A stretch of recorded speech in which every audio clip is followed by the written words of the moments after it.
দর্শক আমরা সবশেষ একটা আপডেট পেয়েছি, ব্রেকিং নিউজ পেয়েছি, সেটা হচ্ছে যে দ্বিতীয় ম্যাচ যেটা সেটাও হচ্ছে না আজকের মতো।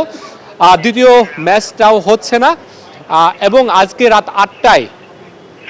আটটায় প্লেয়ারদের সাথে বিসিবির বা ফ্রাঞ্চাইজি ওনারদের সাথে আজকে বৈঠক হওয়ার কথা রয়েছে এবং এর মাঝে ক্রিকেটারদের সাথে মানে কোয়াবের সাথেও বিসিবির একটা বৈঠক হওয়ার কথা রয়েছে এবং সেই বৈঠকেই আসলে চূড়ান্ত সিদ্ধান্ত আসবে যে কোন পথে যাচ্ছে বিপিএল এর ভাগ্য। বিপিএল এর দ্বিতীয় ম্যাচ হচ্ছে না, এইখান পর্যন্ত সবশেষ আপডেট বিপিএল এর দ্বিতীয় ম্যাচ হচ্ছে না। আমরা অনেকক্ষণ ধরে অপেক্ষা করছিলাম, দেখছিলেন যে বাস তৈরি আছে, ক্রিকেটাররা তৈরি আছে, কিন্তু যে গ্রিন সিগন্যালের কথা বলছিলাম সেই গ্রিন সিগন্যাল পাওয়া যায়নি বা কোয়াব থেকে সেই অনুমতি মেলেনি।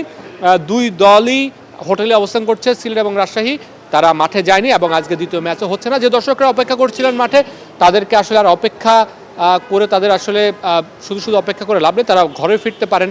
যদিও দর্শকরা অনেকেই ক্ষুব্ধ আছেন, তারা রেগে আছেন ক্রিকেটারদের উপরে, তবে দিন শেষে আজকে সেকেন্ড ম্যাচ হচ্ছে না বা বিপিএলের আজকে দুটি ম্যাচই ক্যান্সেল করা হয়েছে, দুটি ম্যাচই হচ্ছে না, এটাই হচ্ছে সবশেষ নিউজ। এবং তবে আরেকটা বিষয় যতটুকু আমরা জানতে পেরেছি যে আজকের যে ম্যাচটি হয়নি, যে ম্যাচগুলো হয়নি, এই টিকিট দিয়ে পরবর্তীতে হয়তো বা দর্শকরা ম্যাচ দেখতে পারবেন, সেই ব্যবস্থাটা হয়তো বা নেওয়া হবে বাংলাদেশ ক্রিকেট বোর্ড থেকে।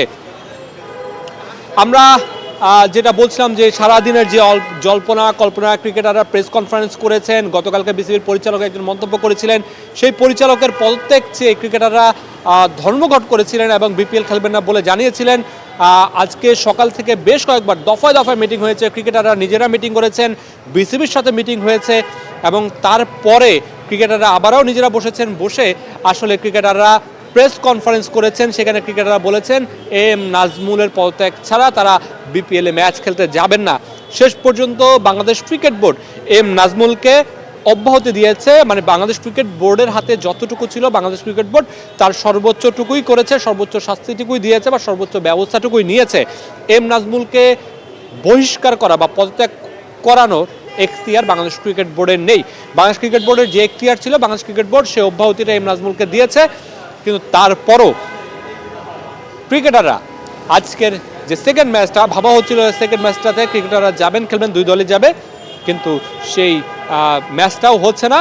যে 6 ফ্রাঞ্চাইজি আছে বা যে 6 ফ্রাঞ্চাইজি ক্রিকেটার আছেন সবাই মিলে আসলে সিদ্ধান্ত নিয়েছেন বিপিএল এর আজকের ম্যাচটা তারা খেলবেন না। প্রথম ম্যাচ ক্যান্সেল হয়েছে সেটা সবাই জানেন, দ্বিতীয় ম্যাচটাও ক্যান্সেল হয়েছে, আজকে বিপিএল এ কোনো খেলা হচ্ছে না এবং এই দুটো ম্যাচ পরবর্তীতে হয়তো বা 18 তারিখে হয়তো বা একটা শিডিউল করা হতে পারে বলে আমরা যতটুকু ধারণা পেয়েছি। 18 তারিখে হয়তো বা এই দুটা ম্যাচ হওয়ার সম্ভাবনা রয়েছে এবং রাত 8টা